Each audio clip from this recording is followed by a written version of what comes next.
I'm a guy from Charm City, Bipper, Keista Van, Marquise's name my mama gave me. I'm thinking about this rat beef this morning. I'm letting it go. You know, it's real life to be lived. I got an opportunity to do some programs in the school where we're making music. I got opportunities to teach yoga classes that are really fulfilling. So real life first, right? I hope y'all are out there loving the work that you do, loving yourself so that you show up in the work better, because we got to do the work as a community, as a collective effort, right? But I'm thinking about this beef in terms of David and Goliath. Like, I've been sitting with this story for a while, sitting with this just knowledge of that concept, David and Goliath. Nobody is expecting David, the shepherd boy, to knock out Goliath. And that may be a stretch for some people, right? Because they don't study. But it's a war. Goliath is, I believe, a member of the Philistines. He's known by everybody to be the top general, the one who like knocking them out, picking them up, knocking them out. like he's that one. And David is not the one they want to send.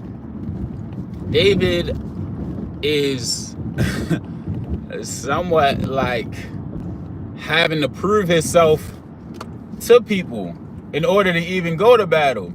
And Saul, the king, sends David. The king at the time is like, you know what, you go ahead. He dresses him up. He's like, hey, you put this on. And look, I might be off in the details. Y'all read this for yourself. But like, Saul sends David. Saul is the king. Saul's supposed to go handle that. Saul's supposed to make sure that gets taken care of. And almost in a last ditch effort, Lil Yo from round the way is set to take on the guy. And I've tried to be unbiased. I have a bias toward Kendrick. I mentioned it because his stories have made my experience in the city that I'm from a little more enjoyable, a little more nuanced, right? It's different things that can make you hate the place that you're from when you know about all the violence that takes place against men and women that look like you, right? It can be troublesome, but then when you got an artist coming in and reflecting on the ways they've shown up in culture to be a part of this, and then you got to do a little more self-reflection, you got to do a little more honesty. I think that's a major blessing. So I've always had a bias for his art in all ways, right? Like I got a bias for Kendrick, but I won't deny the Drake songs I like. I won't deny the music that I've enjoyed throughout his career. All of the ways that his music has been a part of my life soundtrack. I joke about how I found both of these artists like as I'm entering my teenage years. Drake is like some dude that shows up on these R&B artist songs. He's on a song with Trey Songz.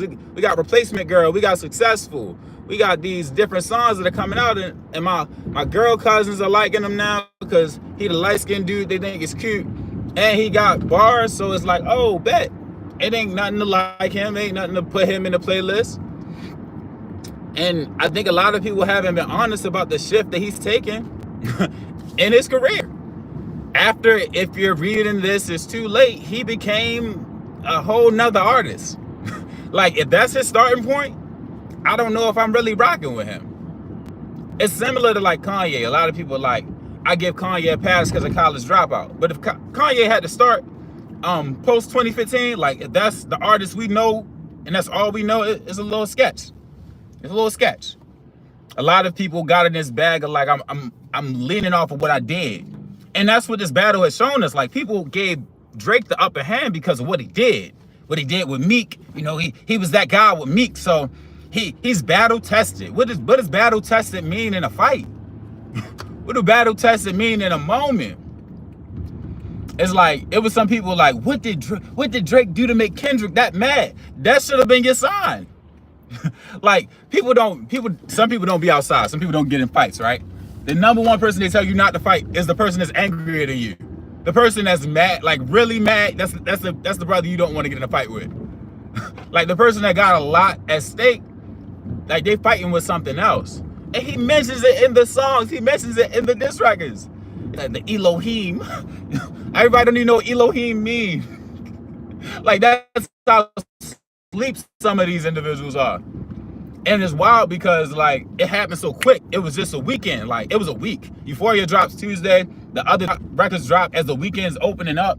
Like Sunday, I mean, it was Sunday or Saturday night. Maybe Sunday morning, Saturday night. Not Like Us has dropped. Like took us in a week. In a week. Whether you feel he won or not, he has us questioning Drake's legacy as a culture. Like, it was already people that were uncomfortable with the ways he's shown up. But as a culture, we are questioning his legacy and what he has offered to this thing we call hip hop. So that's really what the battle was. Everybody's like, oh, it's all about who won. It's like, no, like, but we forget, and if we really think about this thing, right? We looked at Meek different after the battle with him and Drake. Meek was not this scary gangster no more. After back to back, I learned the game from Willie West, you could never attack me. Back to back, like what? Like we questioned everything about his career after that. It hit different. Like you still got people that bump it, but it's like it don't sound the same. Well, you know, he was bodied by a singing nigga. Like that was the joke for a reason, right? So here we are at a stopping point. Here we are at a point of reflection. And I mentioned David and Goliath for anybody out there that has a Goliath in their life, something they're not scheduled to beat, something that nobody believes they had a capacity to stand over. It's not about the enemy. It's about how far you willing to go, how far you finna go to stand on that business. How far are you willing to go to stand on business?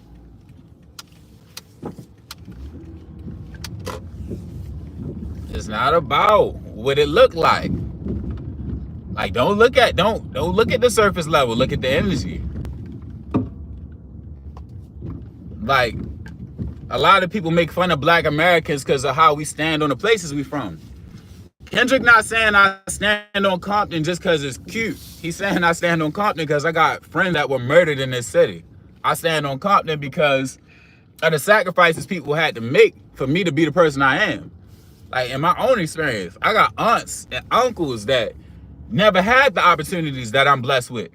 I got people that used to wait all day, and some of them still wait all day at social service to get something cracking.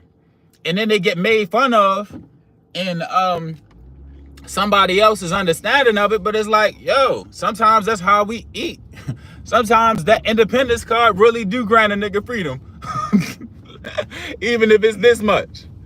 If you never had to do it, I could see why you think it's, oh, they lazy, they don't want for nothing. But it's like, no, it's people that work full-time jobs and they still don't come up to enough because they didn't get educated enough. They didn't get a skill that was viable in the marketplace.